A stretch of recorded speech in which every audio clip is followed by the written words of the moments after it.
है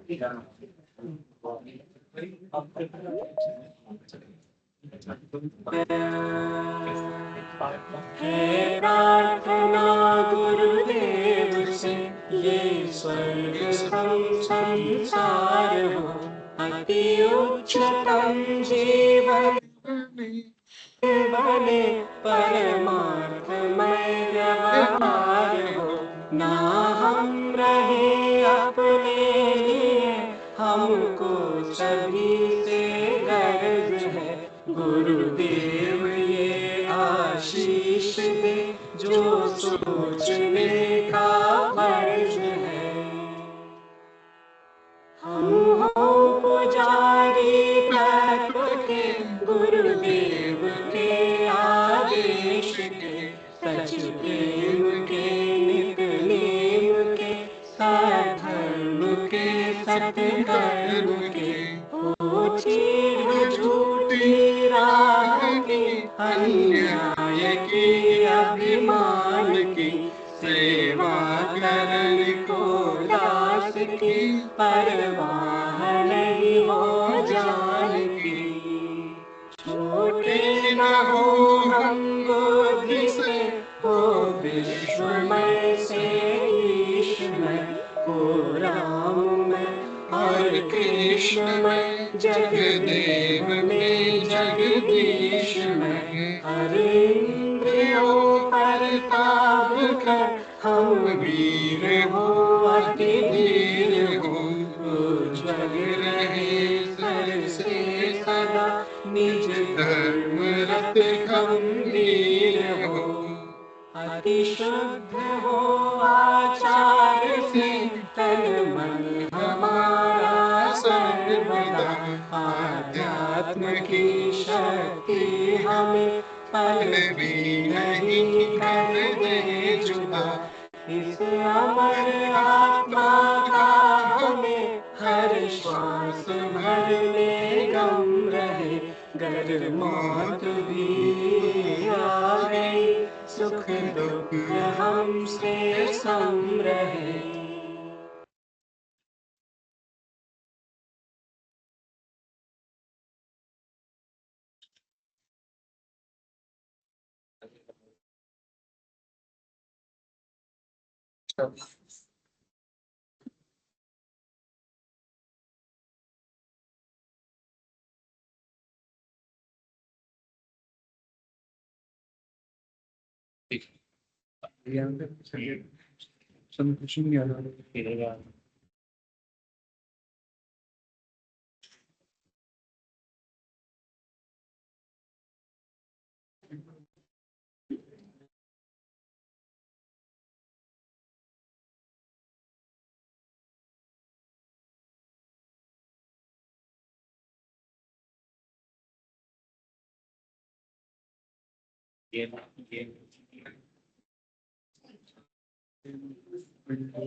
बच्चों का एफएच करते हैं बच्चों सेशन के अंदर करते रहते हैं उसके लिए बहुत सारे इश्यूज में दिक्कत है ये present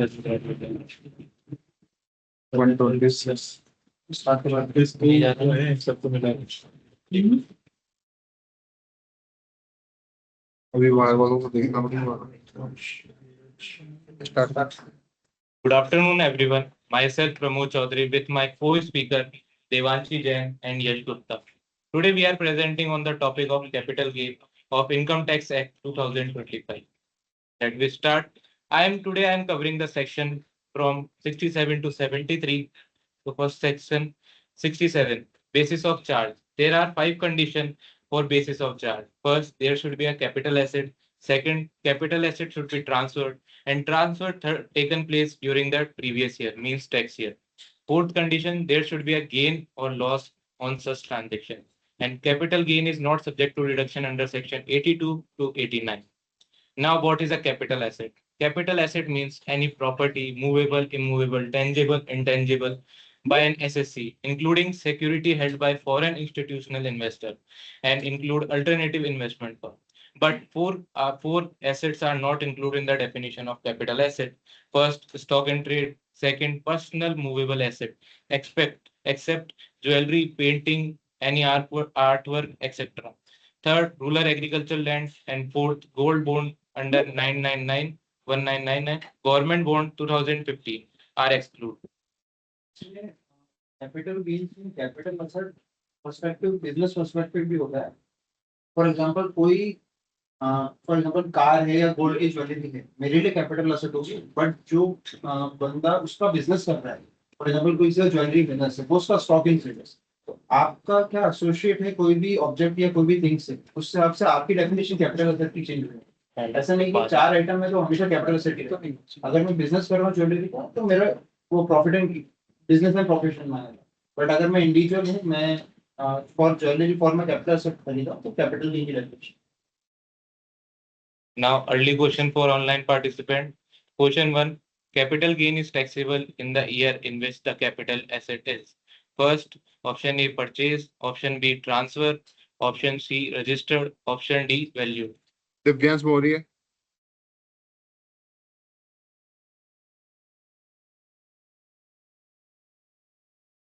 The answer is B, when the asset is transferred. Correct answer. Now, moving forward to year of taxability. So, the when asset is taxable in the year. There are 7 conditions where the transfer in relation to a capital asset includes. First, the sale, exchange, or relinquishment of asset. Second, extinguishment of any rights. Third, compulsory acquisition by government authorities. Fourth, when an asset convert to the business stock in trade. Fourth, maturity or redemption of zero coupon bond. Sixth, when anyone allowing the position of its immovable property in retain in part performance of any contract. Seventh, any transaction where the member of cooperative society transfer the share to any person of any immovable property. Now, for explaining in deep of transfer, point 1 and point number 2 is here. Relinquishment of asset. It's mean when the owner voluntarily gives up his ownership right in a capital asset without necessarily transferring to another specific person, its amount of transfer and capital gain is attracted. Means I am giving a practical example where सोचो जेठालाल को एक developer ने बोला, जेठा भाई अपनी दुकान छोड़ के developer request him to relinquish his ownership right, हम तुम्हें 80 लाख रुपए देंगे. अब जेठालाल के दिमाग में क्या चल रहा है, 80 लाख दया जी के लिए गिफ्ट, टप्पू की फीस, लेकिन इनकम टैक्स का क्या. तो यहाँ पे जो हमें कंपनसेशन रिसीव्ड होगा 80 लाख, वो अपना FBOC बनेगा, फुल वैल्यू ऑफ कंसिडरेशन. उसमें से जो भी उस दुकान के लिए कॉस्ट ऑफ एक्विजिशन वो माइनस करेंगे, उतना अपना कैपिटल गेन आ जाएगा. Second, extinguishment of any right there है. तो इसकी डेफिनेशन पे जाए तो ये स्पेसिफिक राइट होती है कैपिटल एसेट के अंदर जो सीरीज कर जाती है due to an act of owners by the operation of law. यहाँ पे अगर हम सिचुएशन देखा जाए तो miss Priya hold a right to receive rent from a commercial property for a 10 year. After 4 year the tenant pays 15 lakh in lump sum amount to extinguish the remaining rental rights. इसके अंदर हमारी full value of consideration 15 lakh होगी जो rental ने दिए, tenant ने दिए lump sum amount के अंदर, और जो भी कॉस्ट ऑफ एक्विजिशन होगी वो यहाँ पे हमें माइनस करके कैपिटल गेन आ जाएगा. Now moving forward, type of capital asset and period of holding के ऊपर. तो पीरियड ऑफ होल्डिंग डिसाइड करता है कि whether the asset should be a short term और अ लॉन्ग टर्म. तो period of holding means a period starting from the date of acquisition of asset till the day immediately preceding the date of transfer. अब बात कर ली जाए period of holding की कुछ exceptions है. Any capital gain और loss arise transfer on depreciable asset under section 74 वो include नहीं होगा. Transfer of specified mutual fund, unlisted bond और अनलिस्टेड डिबेंचर अंडर सेक्शन 76 वो भी इंक्लूड नहीं होगा. इसका इंटरप्रिटेशन ये है कि ये जो दो क्लासिफिकेशन ऑफ असेट्स हैं, जो मेरे डेप्रिसिएबल असेट्स हैं और जो मेरे डेट बॉन्ड्स हैं, गवर्नमेंट ने मैंडेटरी बोला है कि अगर आपका उसका ड्यूरेशन 12 मंथ से 24 मंथ्स के बियॉन्ड भी होता है तो भी आपको उसको शॉर्ट टर्म कंसिडर करना है। Types of capital asset, short term capital asset and long term capital asset. अब यहाँ पे हमें क्लासिफिकेशन देंगे कौन कौन से एसेट शॉर्ट टर्म में आएंगे और कौन कौन से लॉन्ग टर्म में आएंगे। बात करी जाए एसेट्स की, जो 12 मंथ के अंडर अंडर अगर बेच देते हैं तो वो शॉर्ट टर्म है, और यहाँ उससे अगर बाद में बेचते हैं तो लॉन्ग टर्म है। पहला, security listed on recognized stock exchange in India, units of UTI, units of equity oriented fund and zero coupon bonds. ये शॉर्ट टर्म में क्लासिफाई, अगर 12 महीने से पहले बेचो और बाद में बेचो तो लॉन्ग टर्म में। बात करें कौन से ऐसे एसेट्स है जो 24 मंथ्स के बाद बेचने पे लॉन्ग टर्म होंगे और उससे पहले शॉर्ट टर्म। तो first, unlisted share and other listed security rather than recognized stock exchange, land and building and any other capital asset. For example जैसे अगर मेरे पास माइक्रोसॉफ्ट का शेयर है, मतलब अपन यहाँ से माइक्रोसॉफ्ट का शेयर बाय कर सकते हैं, इतने प्लेटफॉर्म चल रहे हैं। तो आपके हिसाब से किसमें होगा? और 12 मंथ्स की डेफिनेशन में है, 24 की मंथ्स की डेफिनेशन में कैसे टाइम ड्यूरेशन, अगर आप उसको शेयर बेचते हो माइक्रोसॉफ्ट का फॉर एग्जांपल, तो उसका मैं पीरियड ऑफ होल्डिंग कैसे लूँ? कोई भी या कोई भी तो 12 मंथ्स तो टेन्योर का लूंगा 12 मंथ्स 24 मंथ्स, क्योंकि वहाँ पे 12 मंथ्स में कंडीशन ये है कि अगर वो रिकॉग्नाइज्ड स्टॉक एक्सचेंज नहीं करेंगे, फॉर एग्जांपल बीएसई या एनएसई में लिस्टेड है तो ही होगा, बट आउटसाइड इंडिया कोई भी है तो आपको उसको 24 मंथ्स के हिसाब से देना। Next question for online participant. Question: what is the minimum holding period for land or building to qualify as a long-term capital asset? Option A 12 month, option B 36 month, option C 24 month, option D 48 months. Grup Casera.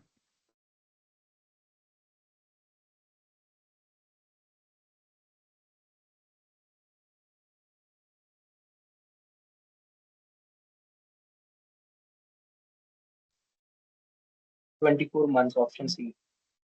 Correct answer. Now moving forward to the next section, conversion and transfer of capital asset. When the capital asset transfer to business, stock and trade. Section number 67, subclause 6. Conversion of capital asset into stock and trade is treated as a transfer capital gain shall be arise when SSC convert capital asset into stock and trade. The FMV of the date of such conversion should class deemed to be a full value of consideration for a tax purpose. Capital gain should be taxable in the year in which such stock and trade is sold. अगर capital gain की calculation की बात करी जाए तो FBOC होगी, जो fair market value होगी डेट ऑफ कन्वर्जन पे, उसको लेंगे अपन FBOC minus cost of acquisition, cost of indexation, cost of improvement equal to capital gain. अब नेक्स्ट स्लाइड की तरफ मूव करते हैं। Insurance and capital gain under section 67 sub clause 2। Insurance proceed where a person receive any money or other asset under an insurance from an insurer on account of damage or destruction of any capital asset as a result of flood, typhoon, cyclone, earthquake, and other natural calamities. Year of taxability on case of insurance and capital gain should be deemed to be the income in the year received, previous year money or other asset received. Year of transfer has been decided. Valuation, the valuation for capital gain should be money or fair market value of asset received on date of such receipt would be considered as FBOC.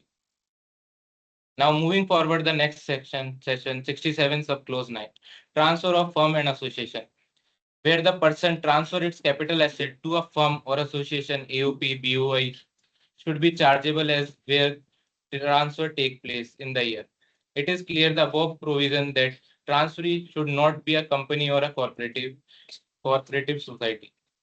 What is the value of a tax? For the purpose of section 72, the value recorded in the books of account of AOP and BOI and firm, the capital asset treated as a full value of consideration for a capital gain computation.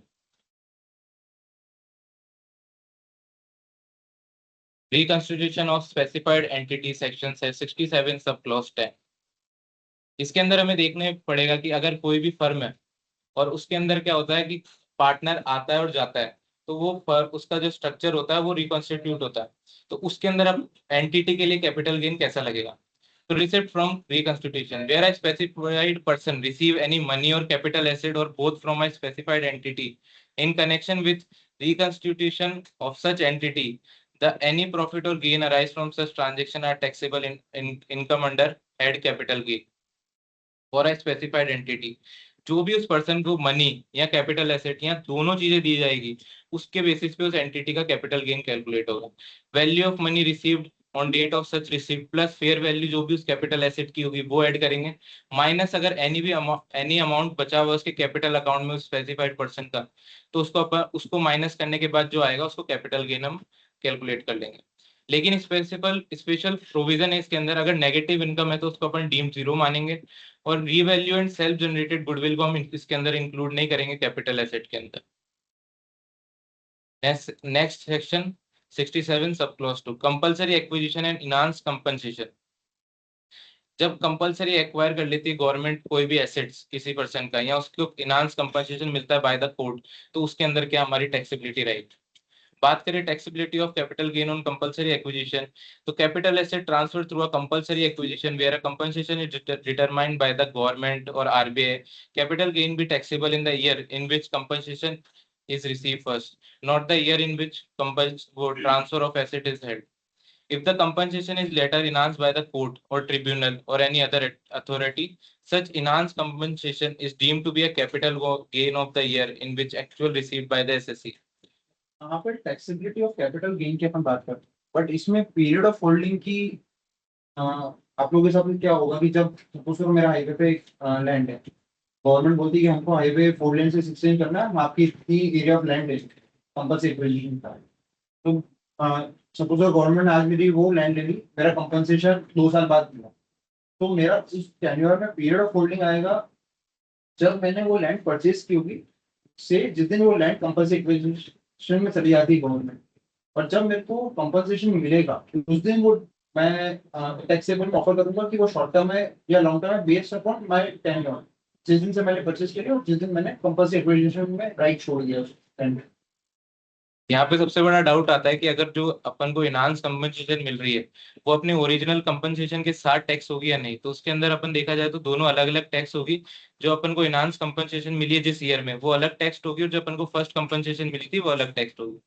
Now moving forward to next section 67 sub clause 14 and 16 capital gain on joint development agreement DA. तो applicability क्या होगी जब अपन builders और एक normal person भी agreement करते हैं कि नॉर्मल पर्सन की लैंड पे अगर कोई बिल्डर अपना फ्लैट और बनाता है तो उस केस में कैपिटल गेन कैसे अप्लाइड होगा.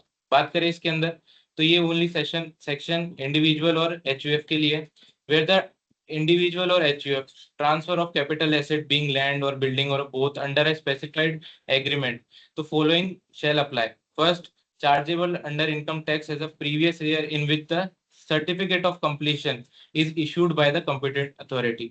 हमारा टैक्सेबल कब होगा, जिस टाइम हमें सीसी मिलेगी उस प्रोजेक्ट की, उस ईयर के अंदर हमारा टैक्सेबल होगा फॉर कैपिटल गेन. बात दूसरा पॉइंट देखें तो the stamp duty value on the date of issue of set certificate of इस share would be increase or consideration received in cash through bank shall be deemed full value of consideration received during the purpose of section. अब इसके अंदर हम full value of consideration क्या लेंगे, जिस दिन भी स्टैम्प ड्यूटी वैल्यू थी उस सीसी की प्रोजेक्ट के टाइम, तो उसको अपन लेंगे फुल वैल्यू ऑफ कंसिडरेशन. और इसके अंदर पीरियड ऑफ होल्डिंग अपना होगा date of acquisition to the date of completion certificate issued by competent authority. Now meaning of specified agreement जो हमने बात करी है DA एग्रीमेंट जो बनाते हैं, means a registered agreement in which a person owning land or building or a both agree to allow another person to develop a real estate project on a such land or a building or a both in a consideration of share being land or building or both in such project whether with or without payment of part consideration of cash. इसके अंदर इसकी कुछ exception है proviso. The पहले proviso वो है कि transfer of share जो है उसने सीसी मिलने से पहले वो बेच देता है, तो इसके अंदर अपन उसको इंक्लूड नहीं करेंगे. और बात करें उसके अंदर टैक्सेबल होगा उसके रिलेवेंट सेक्शन के according. Transfer of his share in the project on और before the date of issue said certificate of completion. In such case, the capital gain shall be deemed to be the income of the previous year in which transfer take place and other provision of the act to apply accordingly. Now moving to next section, capital gain on distribution of asset by companies in liquidation. Section number 60. इसके अंदर अपन बात करेंगे जो company liquidation पे जा रही है तो अपने शेयर होल्डर को जो डिस्ट्रीब्यूशन ऑफ एसेट कर रही है तो उसकी कैलकुलेशन कैसे होगी कैपिटल गेन के अंदर।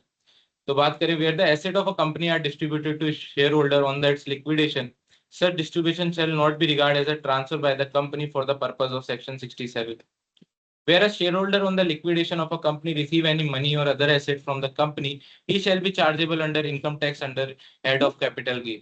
In respect of money so received, the market value of other asset on the date of distribution as reduced by the amount SSC by dividend within the meaning of section 2 subclause 40 subclause C, and the sum of arrived at shall deemed to be full value of consideration. इसके अंदर क्या हमें जो मिलेगा वो asset उसकी जो fair market value में देखेंगे और उसमें से उतना ही कैपिटल गेन अलाउड होगा जितना अपना डिविडेंड पेंडिंग है उस कंपनी से मिलने। Now moving to next section 69, capital gain on purchase by company of its own share or other specified entity. जब कंपनी बाय बैक करती है तो उस पर क्या लगता है कैपिटल गेन वो हमने देखने वाला है। When a shareholder or holder either specified security like ESOP, convertible debenture, etc. receive any money or consideration from a company for a buyback of its own share and security, capital gain जो उसके अंदर taxable होगा इन shareholder के हाथ में in the year in which the company repurchase the share means buyback the share. इसके अंदर जो हमारी कैलकुलेशन देखने को मिलेगी वो देखने को मिलेगी consideration received minus cost of acquisition. अब इसके अंदर जो अपनी रेट्स होती है वो थोड़ी अलग अलग होती है डोमेस्टिक कंपनी के हिसाब से, अगर प्रोमोटर उसका डोमेस्टिक कंपनी का है या उसका अदर देन डोमेस्टिक कंपनी। बात करें अगर गेन शॉर्ट टर्म है और डोमेस्टिक कंपनी तो 2% लगेगा और वही अगर अदर देन डोमेस्टिक कंपनी तो 10% लगेगा। लॉन्ग टर्म के अंदर बात करें डोमेस्टिक कंपनी में प्रमोटर है तो 9.5 लगेगा और वही अगर रेट जाके अगर अदर देन डोमेस्टिक कंपनी है तो 17.5 लगेगा। ये जितने भी परसेंटेज ऑफ टैक्स लिखा हुआ है ना यहाँ पे, ये सब एडिशन है जो आपके एग्जिस्टिंग है। For example existing short term capital gain पे कितना टैक्स है?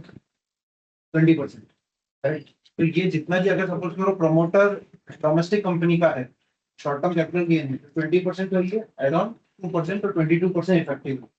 ऐसे ही लॉन्ग टर्म है तो लॉन्ग टर्म पे अभी एग्जिस्टिंग कितना है? 12.5%। अगर प्रमोटर डोमेस्टिक कंपनी का तो लॉन्ग टर्म 12.5 तो ही है, 9.5 एडिशन हो जाएगा तो 21%, 22% आराम। ये प्रमोटर अगर डोमेस्टिक कंपनी है, प्रमोटर के लिए एडिशन है। For example as an individual है जो अपन लोग हैं, प्रमोटर नहीं है और कंपनी बायबैक करती है तो अपन पे नॉर्मल ये 20% या 12.5% अपने लिए एड ऑन, जहां प्रमोटर है उसके लिए एड ऑन।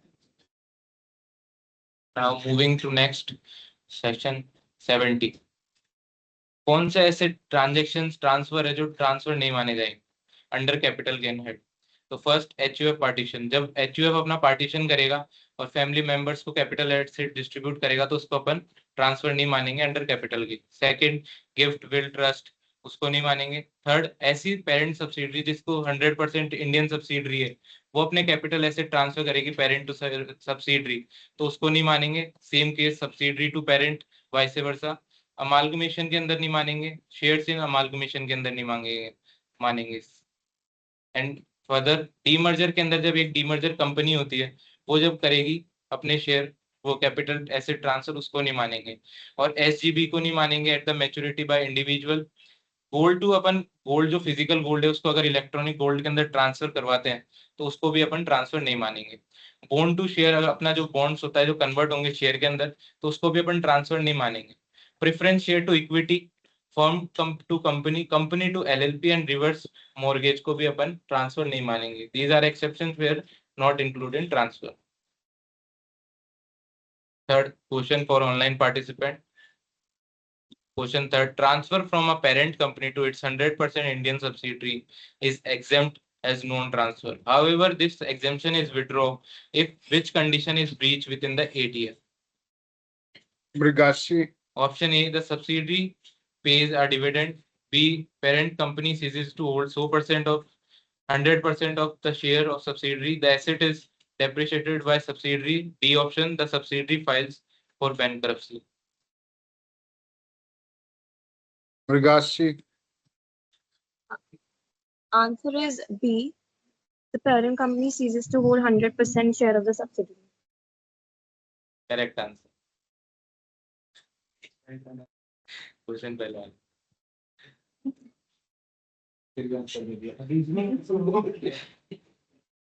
रीजनिंग उसकी है। Next question, next section 71. When exemption is taken away, जिसका क्वेश्चन था पहले, तो there are 3 points. When parent subsidiary transfer under section 70C and D, exemption is lost in within 8 years. The subsidiary convert the asset to stock and trade, or parent holding company ceases to hold 100% of share subsidiary. जो अपन ने exemption पढ़ी थी वो withdrawal हो जाएगी अगर 8 साल के अंदर जो parent और holding का 100% का जो था वो खत्म हो जाता है. Second, firm succession by the company. Exemption lost if any 4 condition slide 12 के अंदर जो violated हुई थी वो violate हो जाती है. Company LLP conversion. Exemption lost if any conversion condition are not met. Moving to next slide, section number 73. Cost of acquisition in special situation. Upon cost of acquisition क्या मानेंगे इन situations के अंदर? अगर अपन को gift, will, trust, HUF partition मिला है तो उसके टाइम अपन जीरो में फ्री में मिला था अपन को तो उसके अंदर अपन कॉस्ट मांगेंगे प्रीवियस ओनर की, वो एक्चुअली बॉट इट, वो मानेंगे. शेयर इन अमालगमेटेड कंपनी, तो cost of original share in amalgamated company, bond converted to share, proportion cost of original bond and debenture, suite equity and so ESOP, fair market value FMV used for taxation, share in demerged company. Formula इसका क्या होगा? Old cost equal to multiply by net book value asset transfer divided by net worth of demerged company. Capital asset declared under IDS 2016. Fair market value of the date of commencement of the scheme mentioned. Capital gain and types of set of rule. अब अपन देखेंगे जो capital gains हुए हैं अपन को उसको किस दूसरे set of कर सकते हैं गेन के साथ. तो शॉर्ट टर्म कैपिटल गेन वो होगा जो गेन हमें शॉर्ट टर्म कैपिटल एसेट से हुआ है. लॉन्ग टर्म गेन वो होगा जो हमें लॉन्ग टर्म कैपिटल एसेट से हुआ है. सेट ऑफ रूल की बात करें तो अपन शॉर्ट टर्म कैपिटल लॉस जो है वो सेट ऑफ कर सकते हैं शॉर्ट टर्म गेन के साथ और लॉन्ग टर्म गेन के साथ carry forward to 8 year. Long term capital loss जो है वो ओनली सेट ऑफ कर सकते हैं लॉन्ग टर्म कैपिटल गेन के साथ. Now question for online participant. Short-term capital loss can be set off against which of the following? Option A, only short-term capital gain. Option B, only long-term capital gain. Option C, both short-term and long-term capital gain. D, neither STCG or LTCG. Yes, Vardhan.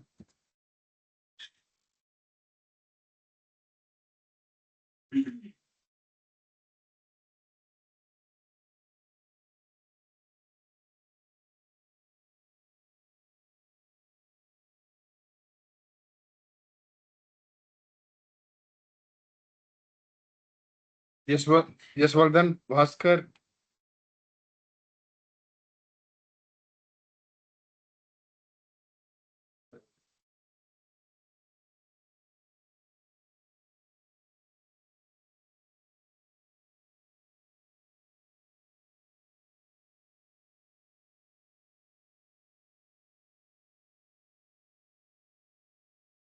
Anushka.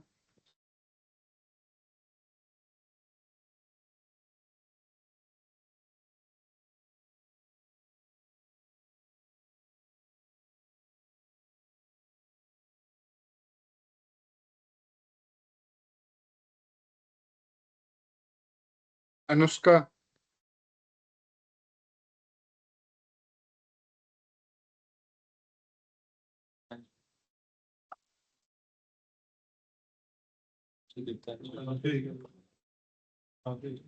और मैं यहीं से लगा।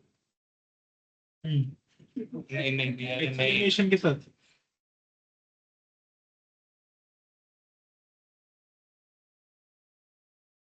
Bhumi.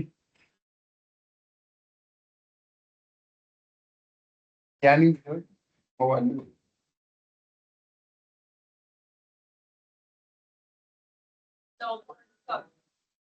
correct answer.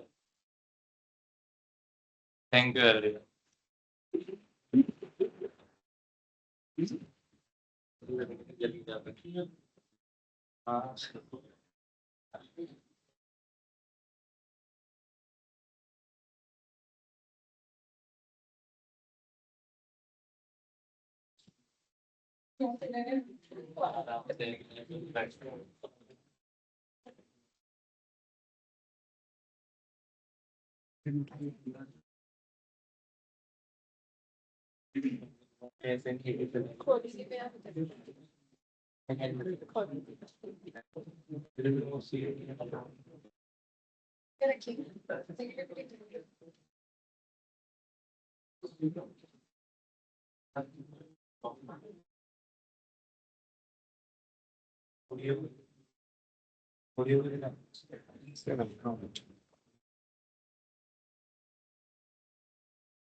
Good afternoon, everyone. Now, continuing the discussion, I'll be covering section 74 to 81, and I'll also cover section 90. Starting off, section.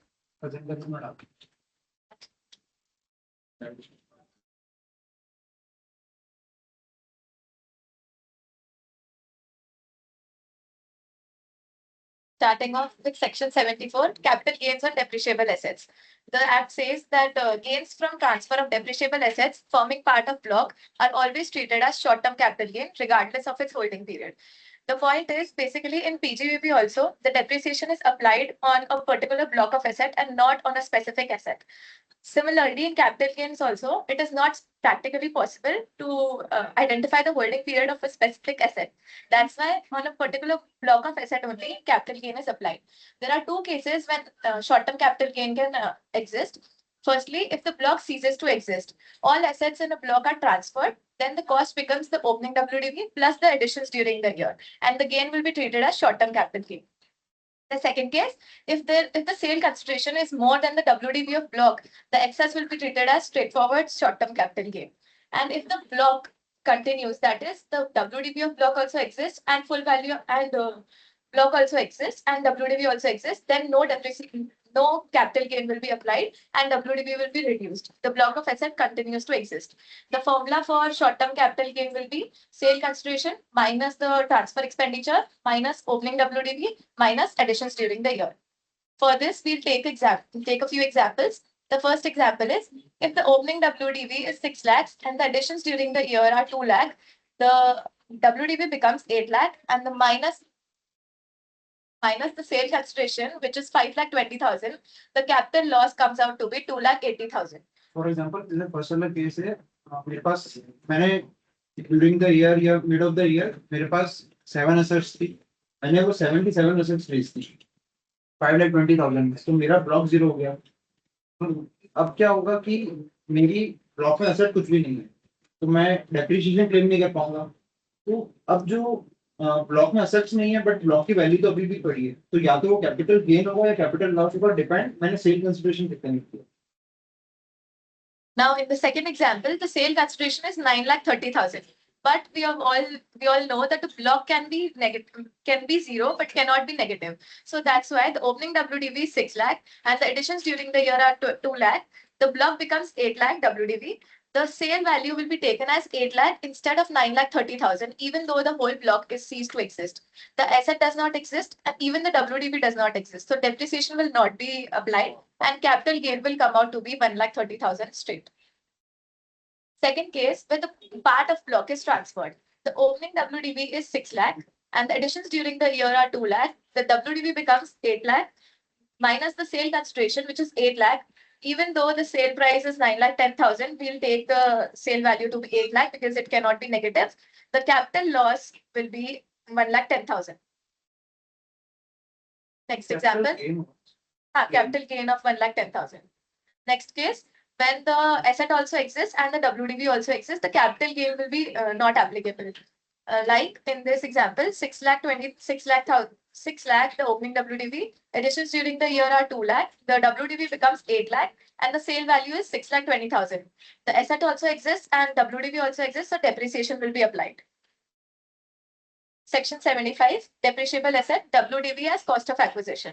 When depreciation has been claimed under section 33 clause 2 for a capital asset in any tax year, the normal rule section 70 to 73 states that cost of acquisition will be taken as the actual purchase price.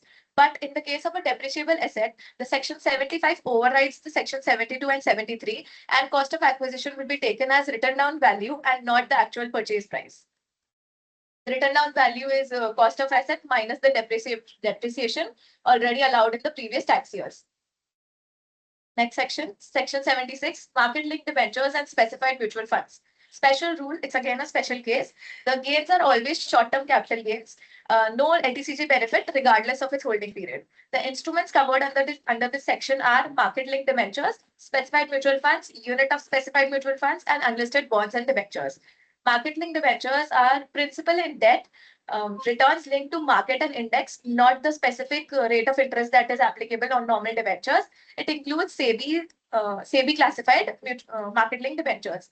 Specified mutual funds are the funds which invest more than 65% in debt and money market. Includes the funds of funds which more than or equal to 65% in such funds. Example, debt mutual funds or liquid funds, etc. Unlisted bonds and debentures transferred, redeemed, or matured on or after 23rd July 2024. Unit of specified mutual funds acquired on or after 1st April 2023.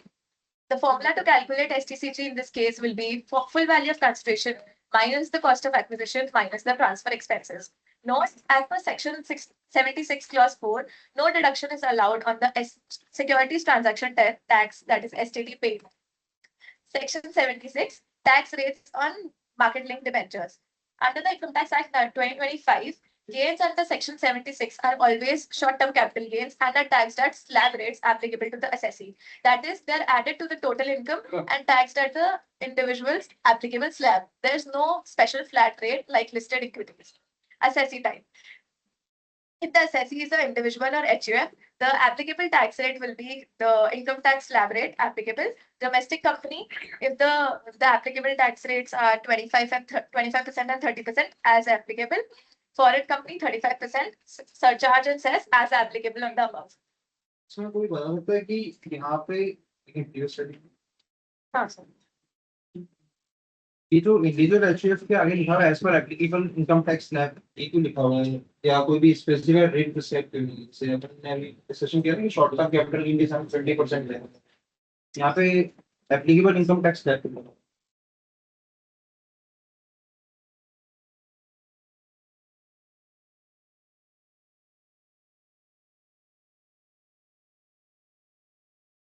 तो gas कुछ भी अपन पढ़ते ना 111 ये पढ़ते हैं short term capital gain के लिए, उसमें अपन 20% पढ़ते हैं जो उसका न्यू सेक्शन आ गया वो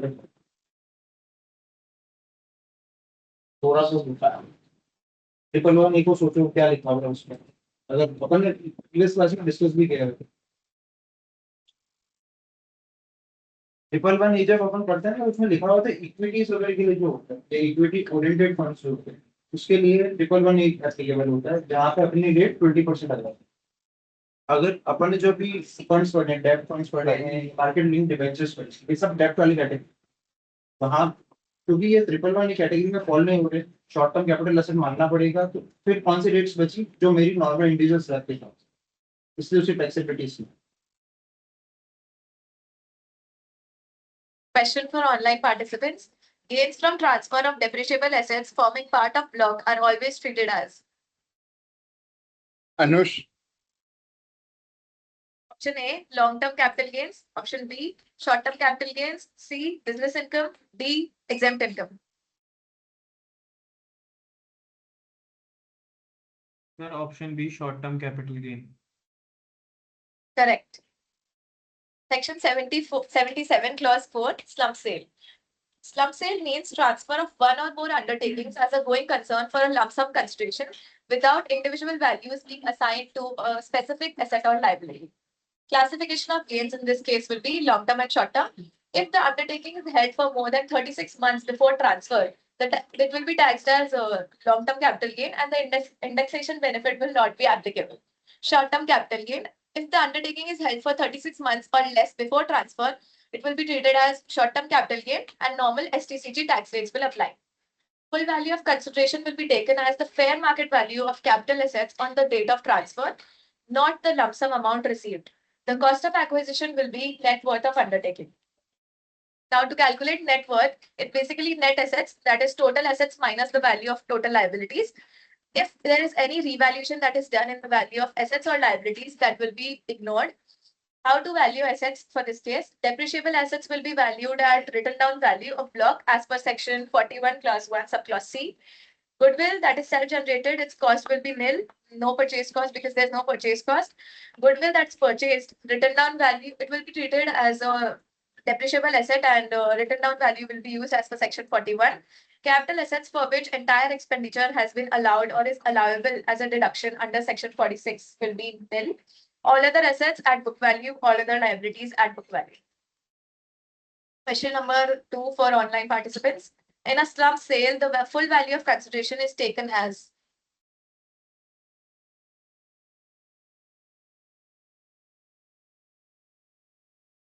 Tanya Gupta.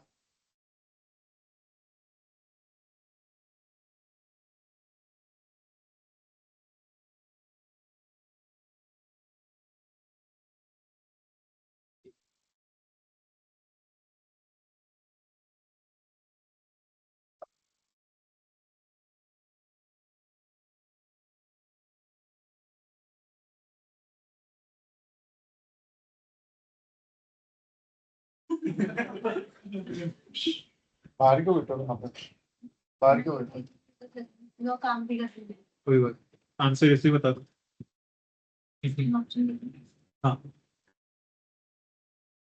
Option C what is the reason behind the scene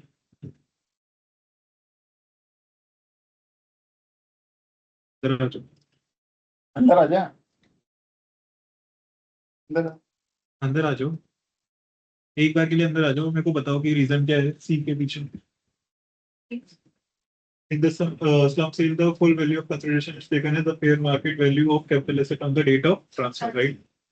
कौन से सेक्शन के अंदर था ये?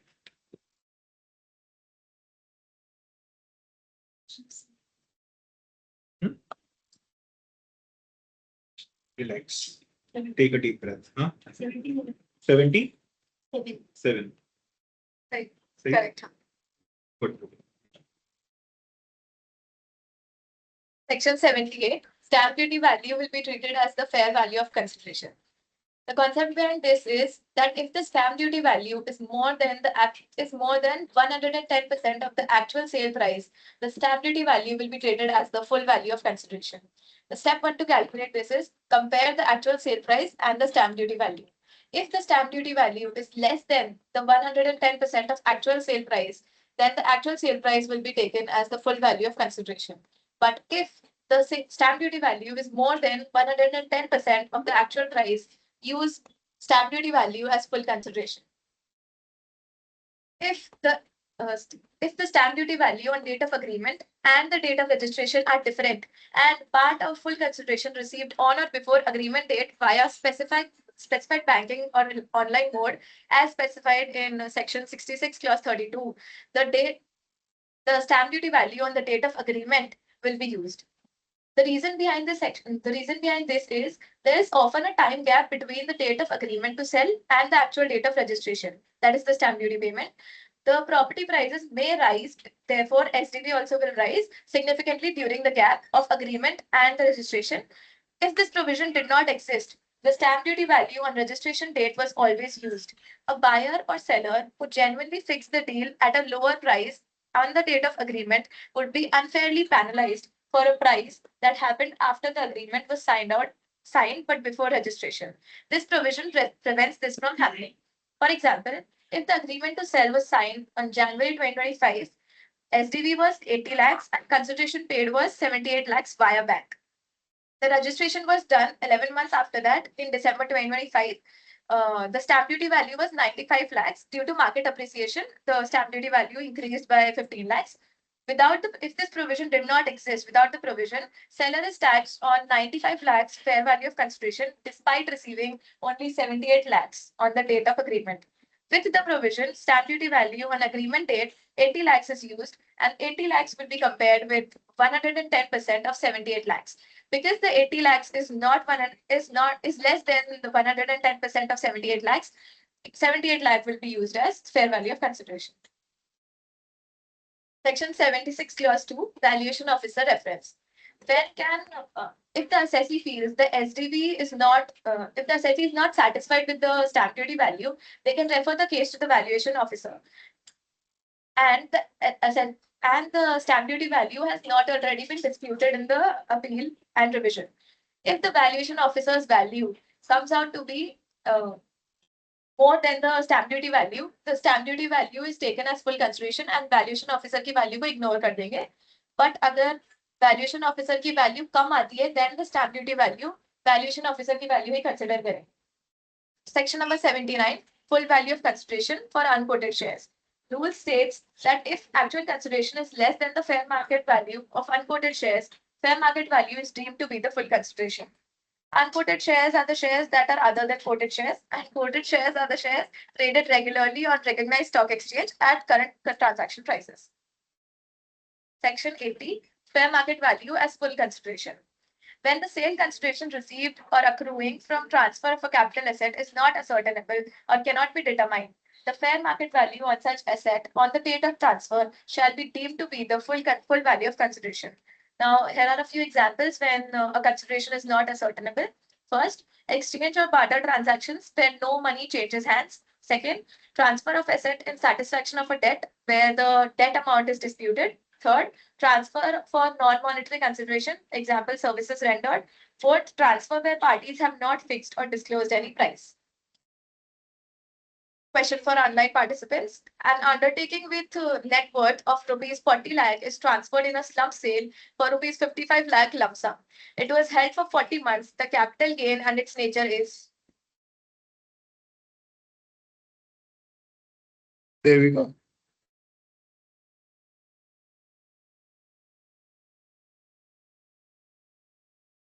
Option A, 15 lakh LTCG. 15 lakh STCG is held for more than 36 months, but slump sale gains are always STCG. Option B, 15 lakh LTCG, fair market value used as consideration and held for more than 36 months. Option C, 15 lakh LTCG, indexation applies since held for more than 36 months. D, 55 lakh LTCG, entire lump sum sale is the capital gain. Option B, 15 lakh LTCG FMV used as consideration held more than 36 months. Correct. Moving forward, section 81, advance money. Advance money forfeited or token money or earnest money when a capital asset was subject to negotiations for transfer, which failed and the seller retained advance money. If in any case the advance money, token money or earnest money is forfeited by the assessee, the present owner, before 1st April 2014, then it shall be reduced from the cost of acquisition before indexation. The cost of acquisition can be either the original cost of acquisition price or the written down value as applicable for the cost of computation. But after 1st April 2014, it shall be charged to tax in the year of forfeiture under the head income from other sources in section 92 clause 2 subclause H. The remaining cost after the advance is deducted, that is the reduced cost, becomes the new cost of acquisition for future computation. Note the above provisions are applicable only in case of forfeitures done by present owners. Any forfeiture done by previous owners shall not be considered. Okay, guys, what is advance money? You have been subject to property ka, you have seen, or definitely there has been transactions in day-to-day life in family as well, or at the place of your audit or tax audit wherever you have been. So there is always a case कि हमने advance के अंदर amount दे दिया किसी भी person को, क्या बोलते हैं, स्याही बोलते हैं, स्याही को वैसा अगर को पापा से किसी सुनाओ तो स्याही में टोकन मनी जो इधर लिखा है. सो अब इस सेक्शन के अंदर क्या बोला है कि हमने कोई अमाउंट फॉरफीट किया है अगर जो हमें एडवांस के अंदर रिसीव हुआ था, उस केस के अंदर क्या होगा, कॉस्ट ऑफ एक्विजिशन से वो अमाउंट.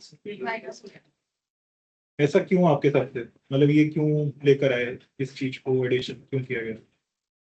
इससे टैक्स देना पड़ेगा एडवांस, कॉस्ट कम हो जाएगी तो गेन ज्यादा हो जाएगा. सही है ये रीजन. वो अमाउंट जो हमने फोरफीट किया था वो एडवांस मनी था, वो हमारे पास ही रह गया, उसके ऊपर हमने पहले कोई अकाउंट कोड नहीं किया गया, कोई चीज अकाउंट कोड नहीं की, तो उसको कहीं ना कहीं तो हमें दिखाना पड़ेगा ना टैक्सेबल फॉर्म के अंदर, इसलिए उसको कैपिटल गेन के अंदर लेकर आए। क्यों, आपके अगर कॉस्ट ऑफ एक्विजिशन से वो माइनस हो गया और अब शायद इंडेक्सेशन वाला जो सीन है अब तो आईफोर्स में सेपरेटली अब तो इंडेक्सेशन में, अब आईफोर्स में उसको सेपरेट इनकम ऑफर करनी पड़ेगी आपको एज गुड एज, वो आपके मतलब फिर नॉर्मल स्लैब के हिसाब से टैक्सेबल होगी, फिर आपको ये स्पेशल रेट का प्रोविजन नहीं है। Moving forward, section 90 clause 3 and 90 clause 4, cost of acquisition for intangibles and goodwill.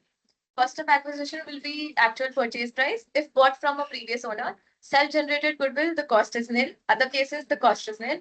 As per section 90 clause 4, if depreciation was claimed on goodwill before 1st April 2020 under the Income Tax Act 1961, reduce that depreciation from the purchase price, basically the WDV of goodwill. Trademarks, brand names, and tenancy rights, DUMARs, same rules apply. Section 90 clause 5, right issue. What is right issue? Offer to existing shareholders the right to subscribe to additional shares at a discounted price in proportion to their current holding. The period of holding will be from the date of allotment.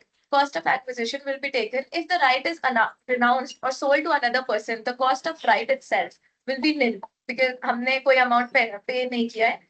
अगर हमने खुद ने वो share subscribe कर लिया है, तो the actual amount paid by the shareholder to subscribe will become the cost of acquisition. If the right is renounced and sold instead of exercised, the entire sale proceeds are the capital gain because the cost of acquisition is zero. Section 90 clause 6 bonus issue. Free shares given to existing shareholders from accumulated profits or reserves. The shareholder pays no cash. Shares are issued as a reward for holding. The cost of acquisition as per section 90 clause 6 subclause D, the cost of acquisition of bonus shares is taken to be nil. Tax implications, there is no tax liability at the time of allotment. Taxation only occurs during the transfer of sale. Period of holding will be taken from the date of allotment of the bonus shares, not the original shares.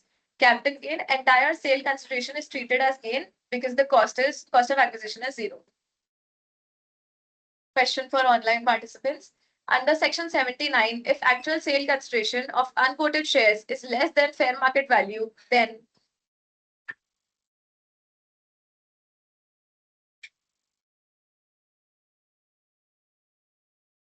Kusal The answer is B. FMV is deemed to be full consideration. right. Section 90, cost of improvement. Capital expenditure incurred by the owner to make additions or alterations to a capital asset. Goodwill or intangible asset, the cost of improvement will be nil always. No improvement cost allowed for intangible assets and goodwill. Pre-2001 assets, only improvement costs incurred on or after 1st April 2001 are considered. Before 2001 costs are ignored. After 2001, all capital nature improvements after acquisition are counted. Previous owners' improvement costs are also included if asset was acquired by gift or inheritance, etc.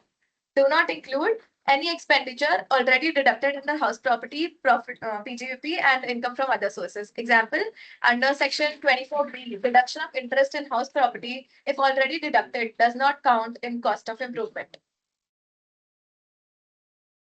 Section 90 clause 7, cost of acquisition, that is grandfathering rule. Background, why was this rule introduced?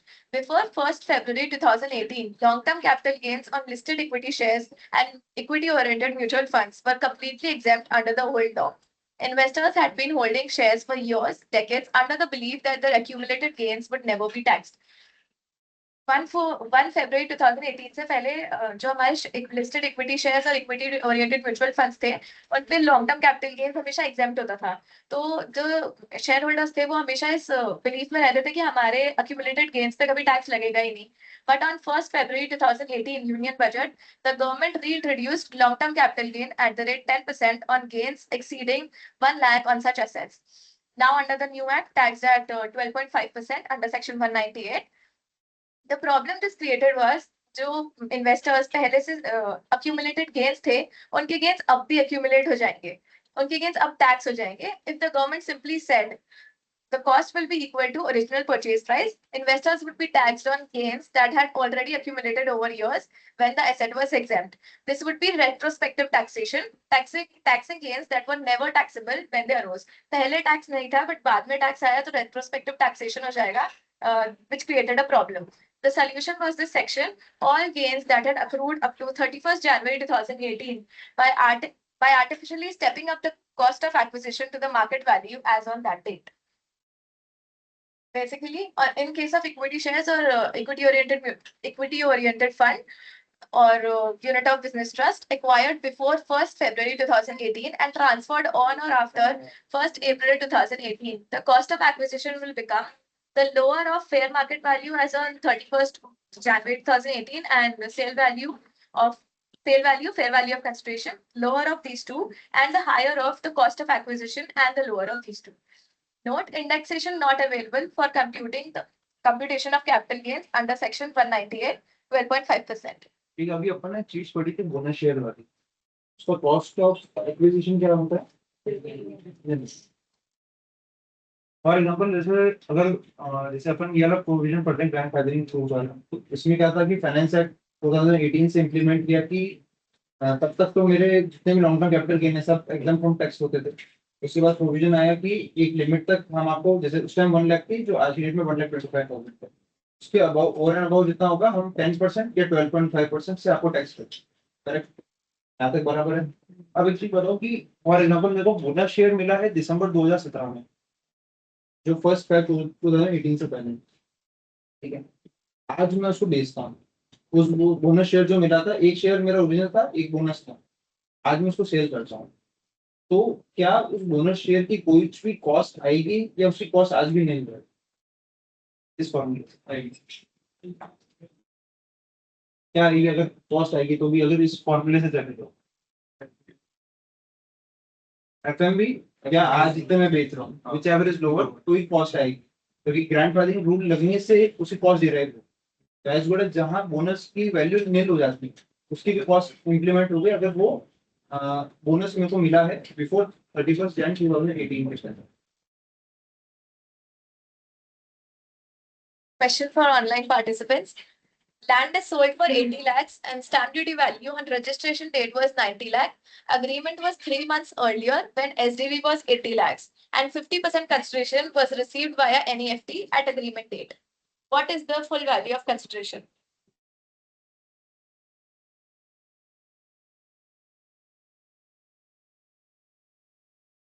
Anurag. Option A, 90 lakh. SDV on registration date always applies. Option B, 80 lakh.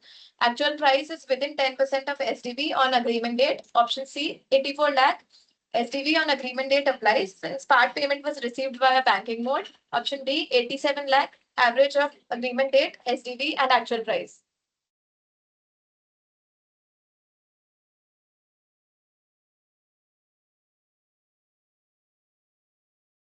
Tanishq. Anurag.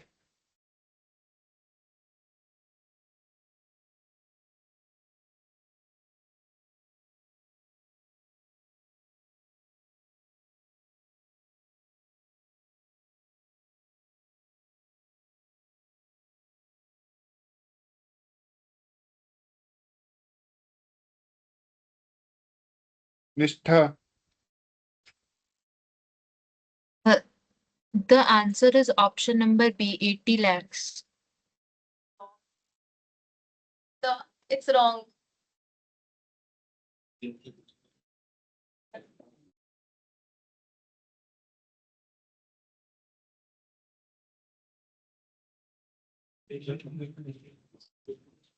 The correct answer is option C, 84 lakh. SDV on agreement date applies since part payment was received via banking mode. Thank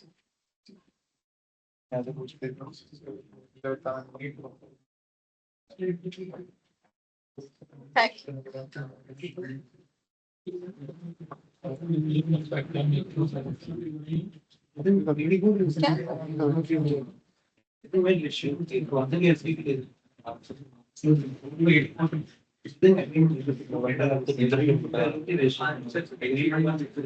देता हूँ क्यों अगला भी दे देता हूँ। मैंने 80 मैंने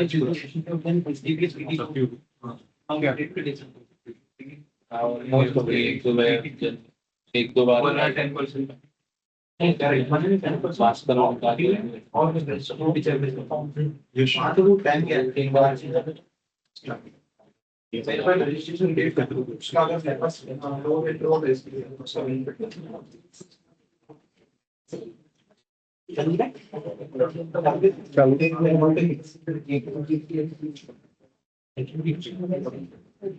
Good afternoon, everyone.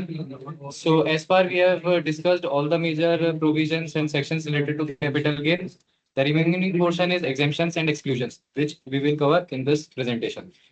So, what I will cover here is section 82 to 89 of Income Tax Act 2025.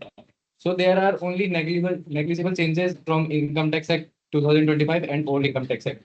The sequence of the sections is still the same in exemption series, but only the section number is changed.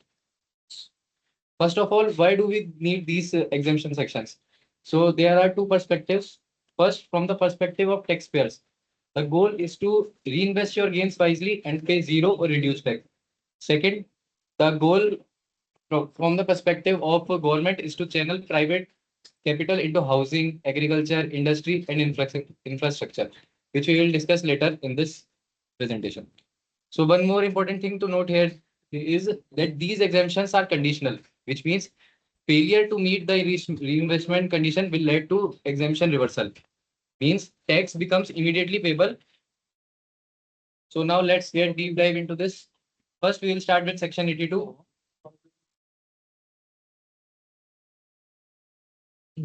Section 82, profit on sale of residential house. So only an individual or HUF can claim exemption under this section. Companies and firms are excluded from claiming exemption under this section. So the original asset must be a residential house property, which means an SSE should transfer or sell a residential house in order to claim exemption under this section. And the SSE should purchase a new residential house in India to claim this exemption. So we will discuss what is the timeline of investing in such new residential house property. So let's take an example. Suppose if you sell your original asset in year zero, so you can invest or you can purchase your new residential house property within 1 year before the sale or after 2 years from the date of sale.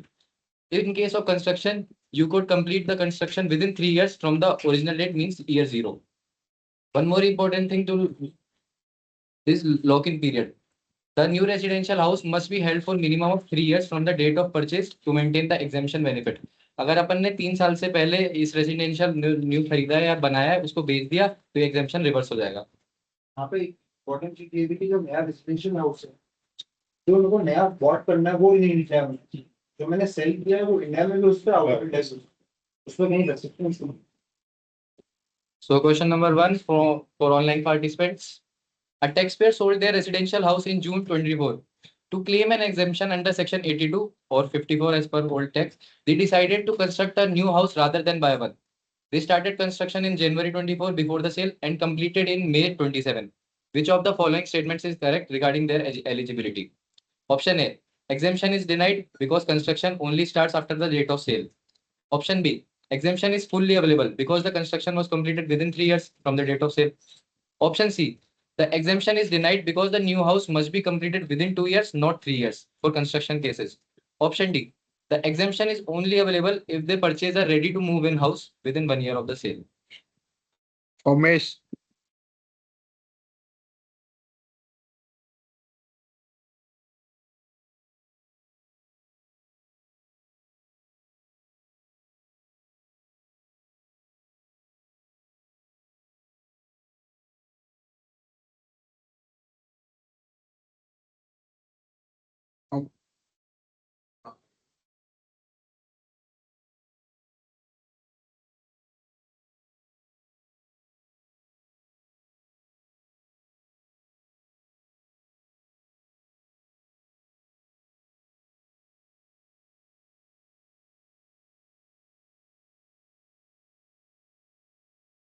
Jitesh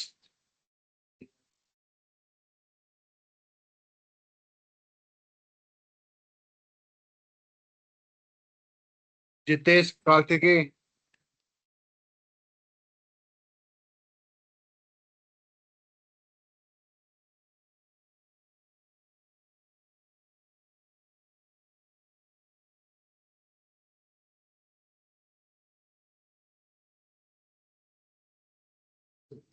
मतलब fully exempt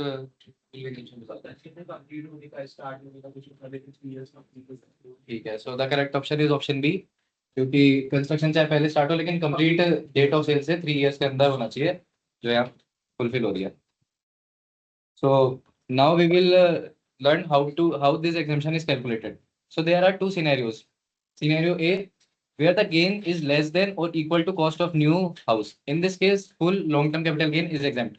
For example, if the gain is of 2 CR and the cost of new house is 5 CR, then the gain of 2 CR will be fully exempt. Second scenario, when gain is more than the cost of new house, then the excess gain would be taxable. For example, if the gain is of 5 CR and the cost of new house is 2 CR, then the difference 5 minus 2, 3 CR would be taxable. One more special rule 2019 के अंदर आया था ये, if LTCG is less than 2 crore, then taxpayer may invest in 2 houses. But this मतलब ये once in a lifetime में available है for an SSC. Now one major thing here is, आज मतलब अपन ने कैपिटल गेन अराइज हुआ, अब 1 साल के अंदर मैंने उसको मतलब कोई नया रेजिडेंशियल हाउस खरीदा नहीं, तब वो अमाउंट टैक्सेबल होगा या एग्जेम्प्ट होगा? तो इसके लिए सरकार ने एक नया एक अकाउंट लाया, स्कीम लाई, capital gain account scheme CGS. तो if before filing, due date filing से पहले अगर अपन जो अनस्पेंड गेन है वो इस अकाउंट के अंदर जमा करा देता है, तो we can still able to claim exemption in future years. But any unspent balance after this 3 years period would be taxable in that year. वो जो फंड में आपने बैलेंस डाल दिया वो आपको यूज करना है फॉर परचेज के कंस्ट्रक्शन, जो भी आप अगले 2 या 3 सालों में करना है, तो फंड का यूटिलाइजेशन वहां पे. One more important thing to note here this, that under this section there is a ceiling limit which is 10 CR for capital gain. मतलब for example, if capital gain is 12 CR and the cost of new house is 15 CR, you would only be able to claim exemption of 10 CR only, not 12 CR. So there is a famous case law between Srinivas R Desai versus ACIT 2013. So the facts of the cases are, the assessee Srinivas R Desai sold a residential house, resulting in long-term capital gain. To claim an exemption under section 54, he purchased a residential house within the stipulated time. But और उसने significant expenses करे थे अपने interior work पे, including kitchen fittings, wardrobes, electrical fittings and etcetera. लेकिन एओ ने उसका exemption देने से मना कर दिया. तो इशू इधर यही है कि क्या वो जो इंटीरियर वर्क जो उसने मेजर वर्क कराया था वो cost of new residential house property के अंदर इंक्लूड होगा नहीं होगा? तो कोई अपना ओपिनियन देना चाहता है इसमें कि एओ का जो था वो सही था या गलत था? क्या ये इंटीरियर वर्क और improvements cost of new residential house property के पार्ट बनेगा नहीं बनेगा?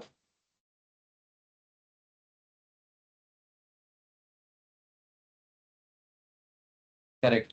So the tribunal allowed the appeal in favor of SSC.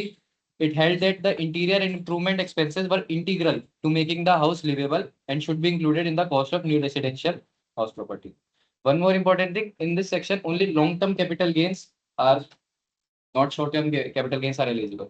एक चीज और, सपोज करो एक बिल्डिंग है, उसमें 2 एडजेसेंट फ्लैट्स है, आपने खुद पढ़ा ही होगा. अगर 2 एडजेसेंट फ्लैट्स को मैं मर सके एक ही बना देता हूँ, तो क्या दोनों को एज अ सेपरेट 2 हाउस, इसमें रेस्ट्रिक्शन है ना कि आपको एक हाउस में Invest करना है. इन्वेस्ट करना है. अगर मैं 2 मेरे फ्लैट्स हैं उनको मर सके, सपोज 2 BHK में मैं उनको मर सके 4 BHK का एक फ्लैट बना देता हूँ, तो क्या इनको इसमें एग्जेम्पशन में अलाउ हो जाएगी या डिनाई कर देगा? यहाँ पे कभी रेस्ट्रिक्शन तो है कि वन हाउस प्रॉपर्टी नहीं कर सकता कोई भी एक बहुत नहीं रजिस्टर्ड हुए, मैंने उनको बिल्ड ऐसे किया कि वो एक ही है, क्योंकि मैंने फैमिली बड़ी है तो क्या ठीक है दोनों उम्र से आगे एक ही कर लें, अलाउ हो जाएगा नहीं. अगर 2 एडजस्टमेंट को मर सके मैं एक कर दूँ. सपोज करो ये एक ऑफिस है, बाहर का एक ऑफिस है, ये अपन बीच वाली वॉल हटा के एक कर देते, फ्लैट एक हो गया. तो मेरे को 1 रेजिडेंशियल हाउस में जो इन्वेस्ट करना है या कंस्ट्रक्ट करना है वो फुलफिल होके अलाउ कर देगा, एग्जेम्पशन या रोक देगा. काफी सारी सुप्रीम इसमें गाइडेंस है कि वहाँ पे अलाउ, क्योंकि अगर आप सब्सटेंस देखोगे तो वो एक ही फ्लैट है। बिल्डर की लिमिटेशन थी कि उसने स्क्वायर फीट एरिया के काम हिसाब से दो अलग अलग बनाए, बट मैं इन्वेस्ट एक में करना चाहता हूँ। मैंने जब उसको कंस्ट्रक्ट ऐसा किया कि सब्सटेंस दिखता है कि वो एक ही फ्लैट है, सेपरेट नहीं है, तो एग्जाम्पशन अलाउड कीजिए। यहाँ पे मैं एक चीज स्लाइड पीछे करनी, जैसे ये लिखा हुआ है ना कि आफ्टर आ गया जो चेन है ना CGA सर, इसमें यहाँ पे अपन लिखते हैं ना कि ये 2 साल में इन्वेस्ट हो जाना चाहिए या 3 साल तक कंस्ट्रक्ट हो जाना चाहिए। अगर ये नहीं होता है ना, तो फिर क्या होता है कि जो मेरी कॉस्ट ऑफ मतलब मेरी एग्जाम्पशन विड्रॉ हो जाएगी। तो बेसिकली क्या होगा कि जो मेरी कॉस्ट ऑफ एक्विजिशन है, तो जिस ईयर में विड्रॉ होगी, तो जितना मैंने एग्जाम्पशन दिया वो उस कॉस्ट ऑफ एक्विजिशन से कम हो जाएगा और मार्जिनल मेरा वापस टैक्सेबल है। तो एज गुड एज मेरे को उसका टैक्स वापस पेमेंट करना। या फिर या तो construction with in stipulated time period नहीं हो, या फिर सीजीएस अकाउंट के अंदर 3 साल तक हो रहा, तो इसमें भी सेम केस। अब एक इंपॉर्टेंट चीज जो पुरानी इनकम टैक्स और दिस न्यू इनकम टैक्स में चेंज हुई है, there is a simple wording. First I will read that. In earlier provision, in section 54, the keywords is capital gain arising from transfer of a long-term capital asset. But in new revised provision in Income Tax Act 2025, section 54 states that long-term capital gain arising from the transfer of a capital asset. This might look similar, but there is a key difference. ये एक loop hole था।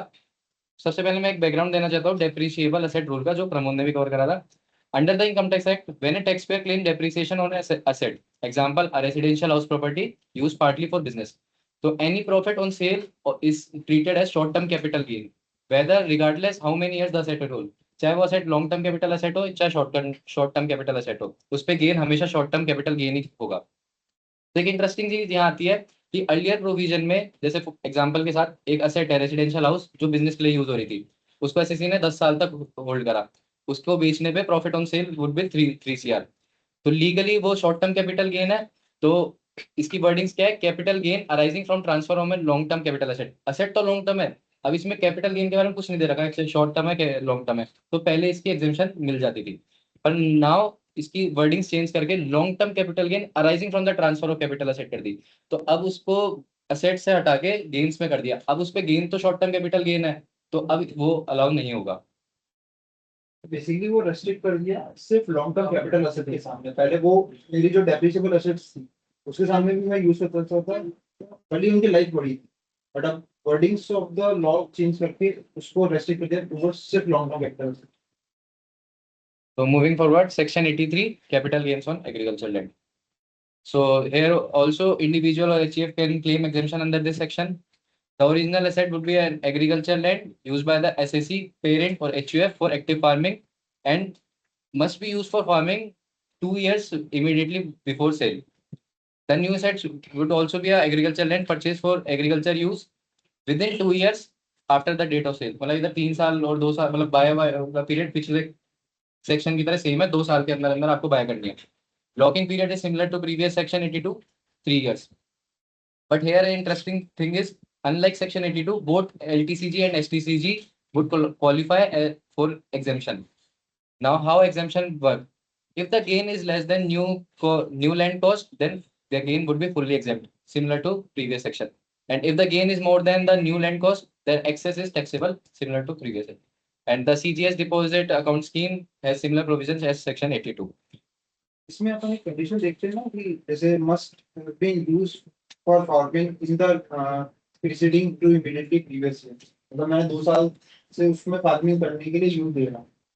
किसी को जैसे for example कोई piece of land है, मैं उसको यूज ऑफ फार्मिंग ले रहा हूँ, बट 1 साल किसी और की थी और 1 साल बाद मैंने उसको परचेज करके मैं as a use of form लिया, तो मेरे को इसमें एग्जाम्पशन मिलेगी या नहीं? क्योंकि कंडीशन किसके साथ अलाइंड है? यूज के साथ। यूज के साथ, ओन के साथ नहीं। यहाँ पे जरूरत नहीं कि मैं उसको ओन कर रहा हूँ, नहीं कर रहा। मैं ओन अगर बाद में भी कर रहा हूँ, विदिन 6 मंथ भी ओन कर रहा हूँ, तो मैं एग्जाम्पशन क्लेम करने के लिए एलिजिबल हूँ। कंडीशन अलाइंड है for use of only for this, मतलब ये जो भैया ने बोला इस चक्कर में इस सेक्शन के अंदर STCG डाला है, क्योंकि इफ अगर अपन ओन ही करेंगे 2 साल, तो हमेशा long term capital gain arise होगा। So question number 2 for online participants. Mr. Sharma sells rural agricultural land for 50 millions, yielding a profit of 20 millions. Within 6 months, he reinvests the entire 20 million to purchase urban agricultural land. What is taxable capital gain under section 54B? Option A, 0 rupees because the 20 million reinvestment qualifies for 100% exemption under section 54B. Option B, 20 million because an exemption is denied if the new land is purchased is urban. Option C, rupees 0 because rural land is not a capital asset, meaning the 20 million profit is non-taxable from the start. Option D, 5 million representing a partial exemption based on municipal distance rules. Mini BJ.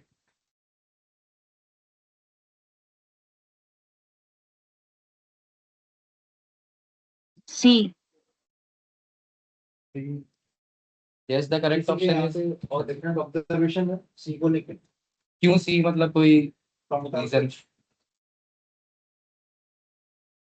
अपन ने सबसे first जो session था उसमें ये देखा था कि जहाँ रूरल एग्रीकल्चर लैंड है वो इनकम टैक्स के स्कोप से ही बाहर है, कैपिटल एसेट डेफिनेशन से बाहर है। तो इसलिए जो सेक्शन 54 बी की एग्जम्पशन है वो ऑटोमेटिकली अप्लाई किसको होती है, अर्बन एग्रीकल्चर लैंड, क्योंकि रूरल एग्रीकल्चर लैंड वैसे ही बाहर है। Now moving forward to section 84, compulsory acquisition of industrial land and building. निष्ठा, आप कुछ पूछ रहे हो? हाँ, जो दिविशा दीदी की पीडीएफ थी उनके अंदर लास्ट क्वेश्चन का आंसर मेरे को समझ नहीं आया, सॉरी।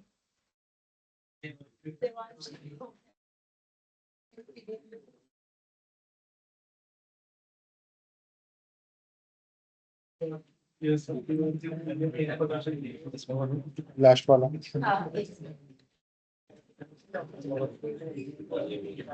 लास्ट वाला टच ले लिया।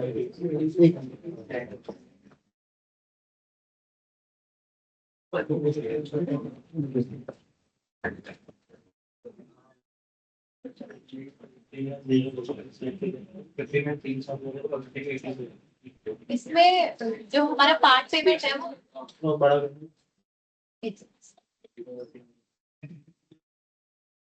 नहीं अगर होगा तो ठीक है, जो सही होना चाहिए।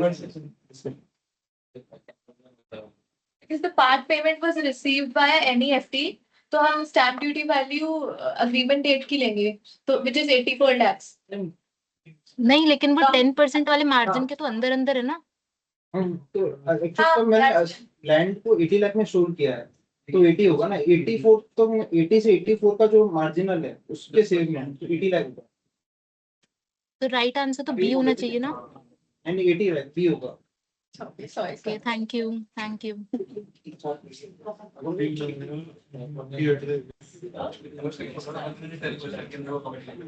नहीं मेरे को क्या वो सेल वैल्यू ही 80। चलो ठीक है। So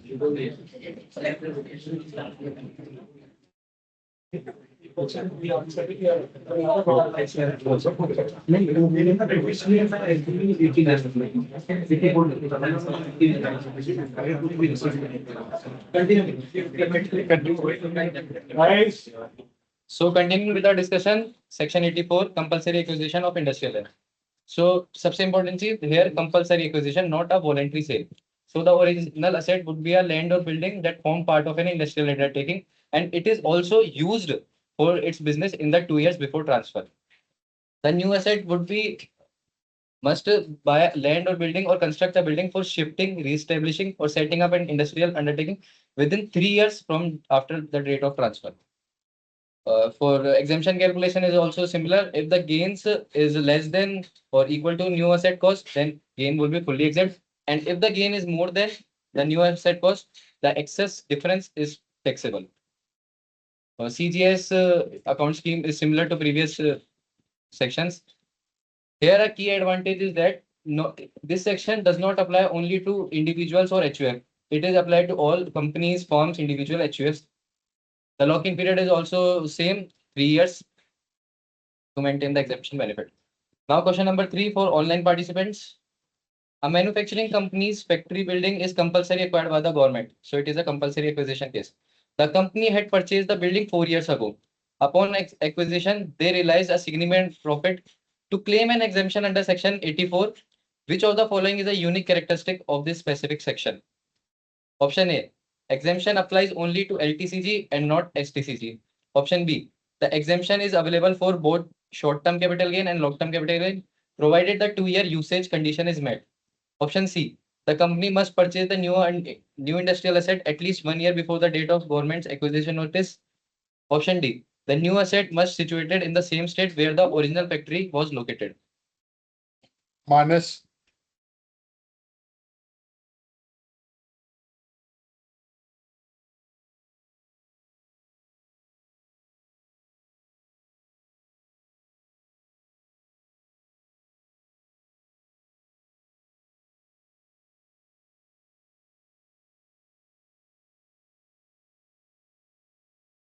Manas,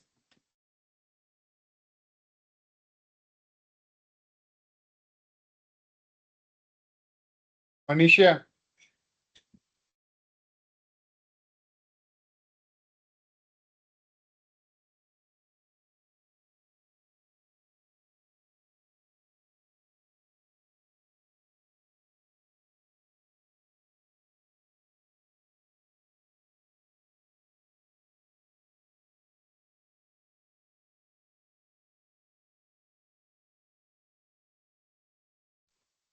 Answer is B. Yes, the correct answer is option B. क्योंकि यहाँ पे यूसेज से मतलब है 2 year यूज करा है, not short term and long term capital gain. Moving forward to section 85, investment in specified bonds. So there should be a long-term capital gain on sale of building and मतलब अगर अपन ने building या कुछ बेची और उस पर long term capital gain arise हुआ तो अपन इनको स्पेसिफाइड बॉन्ड्स में इन्वेस्ट कर सकते हैं जो सर मतलब गवर्नमेंट प्रिस्क्राइब करती है, जैसे REC and NHAI etcetera. Maximum amount आप इन बॉन्ड्स में इन्वेस्ट कर सकते हो वो 50 lakhs है. And the window to invest from the date of transfer of land और बिल्डिंग इज 6 months. इधर CGS का कोई रोल नहीं है क्योंकि 6 months के अंदर अपन को बॉन्ड्स के अंदर इन्वेस्ट करना है. और लॉक इन पीरियड बॉन्ड्स का है 5 year. तो अगर 5 साल से पहले अगर अपन बॉन्ड्स को बेच देते हैं तो LTCG रिवर्स हो जाएगा. One more important thing to note here is taking any loan or advance against the bonds is treated as conversion to money. Exemption is immediately revoked and gains become taxable as LTCG. मतलब अपन ने इन bonds के against कोई भी loan लिया तो वो allowed नहीं है इस सेक्शन के अंदर. बेसिकली आपकी एग्जाम्पशन विड्रॉ हो जाएगी. जैसे अगर आपने, क्योंकि आपने क्या किया, एक जगह से तो एज गुड एज आपने क्रेडिट कार्ड से कैश निकाला, आपने एक जगह तो डेट क्रिएट कर ली, आपकी ये बेनिफिट ले लिया, और दूसरी जगह उसको ही अनकैश कर. So next question for online participants. A taxpayer invests 50 lakhs of capital gain into NHAI bonds to claim an exemption under section 85. 4 years into the 5-year lock-in period, the taxpayer takes a bank loan by pledging these bonds as security. What are the tax consequences? Option A, no consequence as long as the bonds are not sold before 5 years. Option B, the exemption is revoked and the gains become taxable as long-term capital gain in the year the loan is taken. Option C, a proportionate amount of the exemption is revoked based on the loan value. Option D, the interest on the loan becomes non-deductible but the exemption remains. Priyanshi,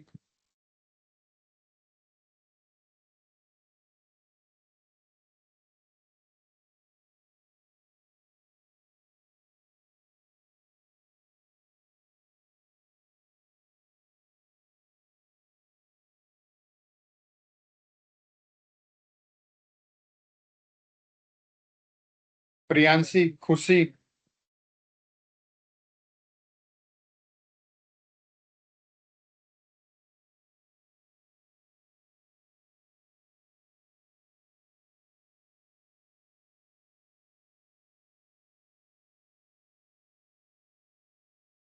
once,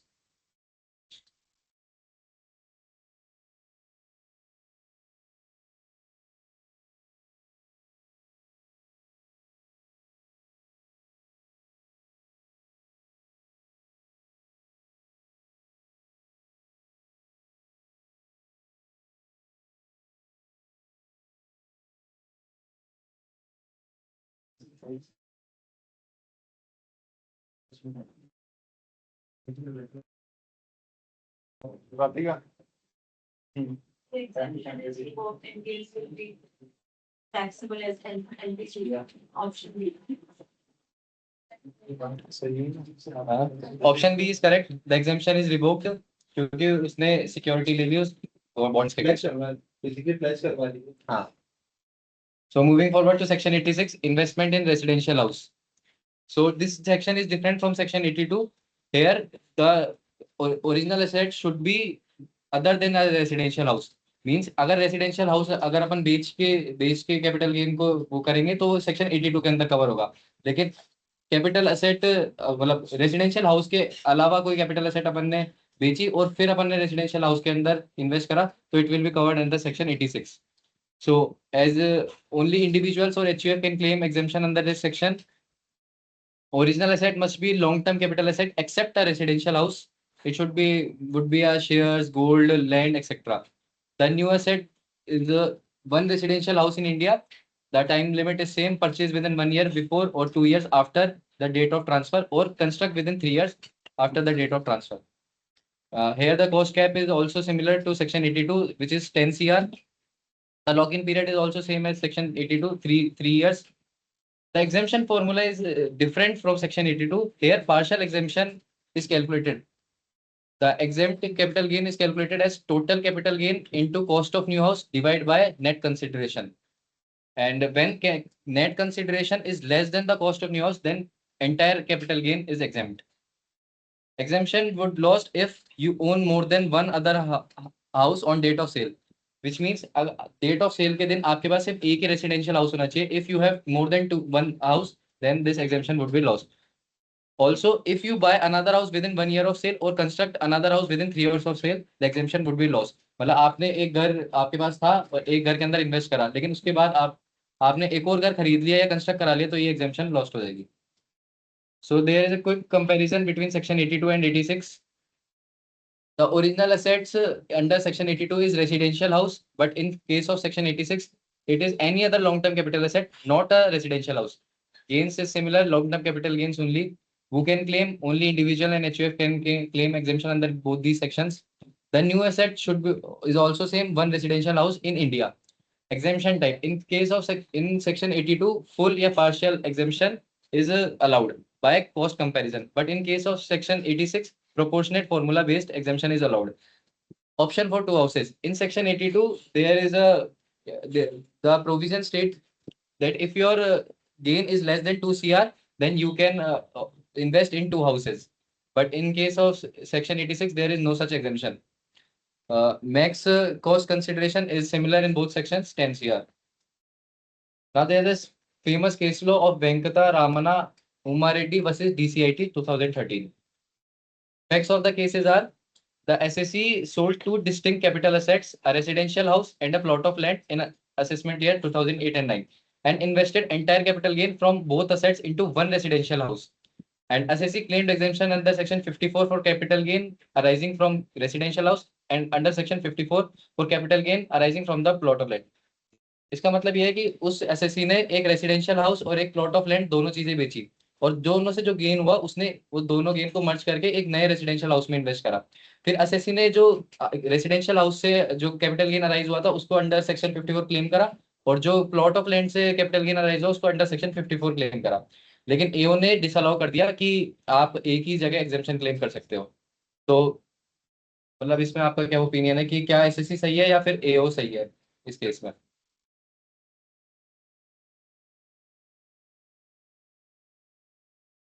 Yes, the SSE is right here. The tribunal ruled in favor of the SSE. It held that the SSE is entitled to claim exemption under section 54 for the capital gain arising from the sale of residential house and exemption under section 54F for the capital gain arising from the sale of plot. What are the implications of this ruling? So this case sets a precedent that exemption under section 54 and 54F can be claimed simultaneously when capital gain from different assets are invested in a single residential house. Provides clarity for taxpayer engaging similar transaction, ensuring they can avail the benefits of both sections when conditions are met. मतलब वो दोनों section के अंदर exemption claim कर सकते हैं. Now moving forward, section 87, shifting of industrial undertaking from urban area. So the time limit for the new asset must be acquired within 1 year before or 3 years after transfer. exemption criteria is if the cost of new asset is less than the capital gain, then entire capital gain is exempt. But if the cost is less, only the excess gains is taxable. अब this section states that मतलब आपको urban area से अपनी industrial undertaking shift करनी है non urban में. तो इसके पीछे गवर्नमेंट का क्या रेशनल था? To encourage decongestion of urban areas and incentivize industries to allocate creating employment in smaller towns और रूरल एरियाज. मतलब गवर्नमेंट का मेन फोकस ये था कि अर्बन एरिया से उठ के इंडस्ट्रीज रूरल एरिया में भी लगे.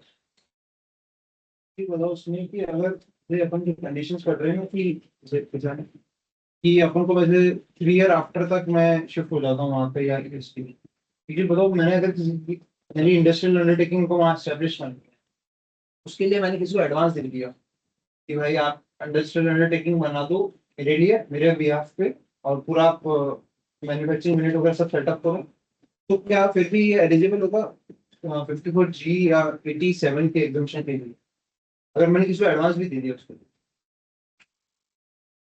कि हमको CGS अकाउंट के स्कीम में पैसा डिपॉजिट करना पड़ेगा या क्या करना पड़ेगा, अगर मैंने एडवांस दे दिया किसी को उस अमाउंट का, तो एग्जामिशन मिल जाएगी या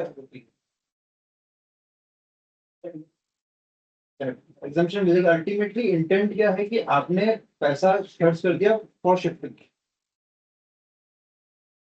So moving forward to section 88, shifting to a special economic zone SEZ. The provisions are similar to section 87. There is a quick distinction that section 87 states moving out to a non-urban area, while section 88 is about moving into an SEZ. मतलब section के सारे provision same है, बस इसके अंदर जो industrial undertaking है ना, अपन को उसको शिफ्ट करके SEZ के अंदर रिलोकेट करना है. Section 88 overrides section 87 if the move is to an SEZ. Time windows similar है. Eligibility, CGS, account treatment is similar to section 87. Question number 5.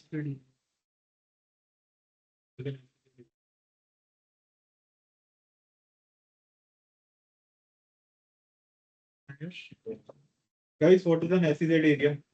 You have gone through as a term देखा होगा SEZ special economic zone. Mahindra says क्या है वो area, क्या है? कभी गए हो, कभी देखा है या ऐसे उसकी PPT कभी देखा हो यूट्यूब में, कभी आते हैं उनके ऐड आते हैं गवर्नमेंट के स्कीम होते हुए दिखाते हैं SEZ एरिया इस तरीके का है. What is an special economic zone? And you would be further studying international taxation. इसके अंदर भी SEZ एरिया के बारे में बहुत ज़्यादा डिस्कशन होगा. SEZ and DTA domestic tax area. ये दोनों जो हैं these go hand in hand. थोड़ा सा अलग है, but ये दोनों एरियाज का मोटिव जहाँ पर इंडस्ट्री जहाँ सेट होती है, SEZ area is more of like कि इंडिया के अंदर ही एक स्पेशल जोन्स बना दिए जहाँ से आप एक्सपोर्ट कर रहे हो, इंपोर्ट कर रहे हो, and you are being treated differently. More of like they are made to promote exporters industries for the because those industries and those people are directly or indirectly are supporting Indian economy in a major drastic way. तो उसके अंदर क्या होता है कि there are various incentives given to the industrialists for setting up the industries there. On the land also कि है ना आपकी stamp duty value के ऊपर exemption होगी. Then second is when you are exporting and you are located in SEZ area और या फिर आपकी manufacturing unit है या फिर आपके office है उधर, and you are exporting something जो कि एक specific criteria में आता है कि इन products को आप sold कर रहे हो in the other countries, then you would be getting incentive like capital subsidy, GST के अंदर rebates. So SEZ area has its own पूरा को पूरा एक अलग है जिसके अंदर आप benefits claim करते हो. One more question here is, let's suppose मैं एक मतलब मैं इंडस्ट्रियल असेट्स को एक नॉन अर्बन एरिया में लेके जाता हूँ और वहीं SEZ है, तो मैं सेक्शन किस सेक्शन के अंडर एग्जेम्पशन क्लेम कर सकता हूँ? सेक्शन 87 या 88? Yes, because section 88 overrides section 87. Now question number 5 for online participants. A manufacturing company decides to move its entire factory to a more modern facility to take advantage of tax benefits. Under what specific condition would the company claim an exemption under Section 88 instead of Section 87? Option A, if the company is a partnership firm rather than an individual or HUF. Option B, if the new factory is located in a rural area outside the municipal limits. Option C, if the new factory is located within a SAYS, regardless of whether SAYS is an urban or non-urban area. Option D, if the shifting process takes longer than 3 years from the date of the original assets transfer. Lavanya.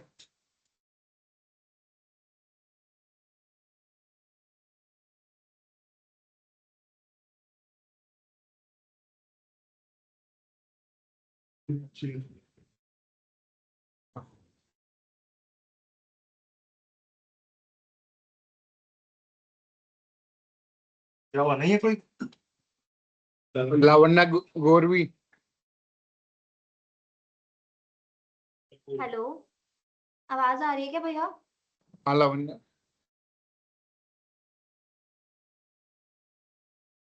Yes Lavanya.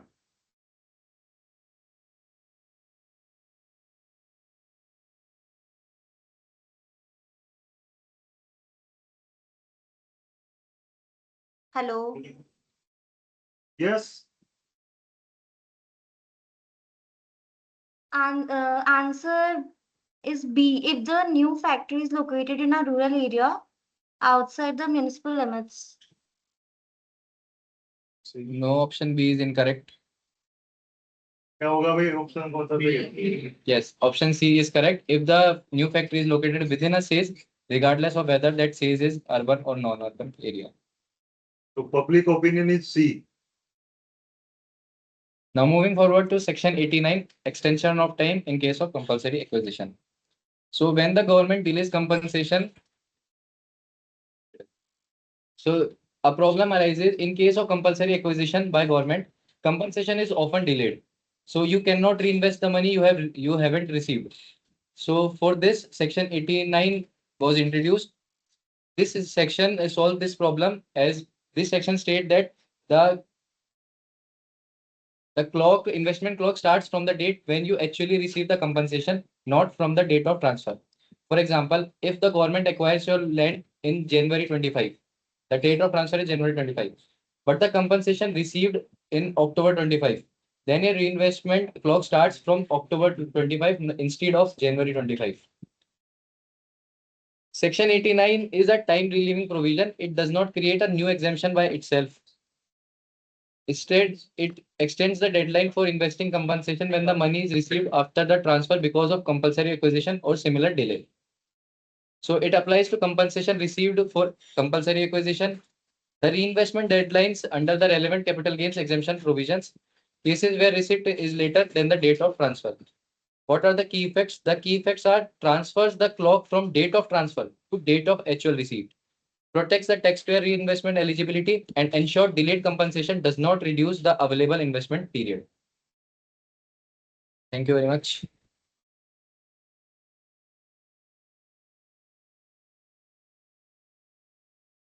अभी capital gain पूरा कर लिया, तो क्या फर्क है income tax act 2025 और income tax 1961 में कैपिटल गेन से रिलेटेड फर्क है कुछ? ये जो सब सेक्शन थे उसके अंदर पहले वाले एक्ट के अंदर, इसमें सर उन सेक्शन को सेक्शन में कन्वर्ट कर दिया, सब सेक्शन थे और थोड़े से सेक्शन बढ़ गए पिछले वाले के साथ नंबर, और कुछ सेक्शन में हल्की बहुत वर्डिंग्स का चेंजेस है, बाकी सब सेम है.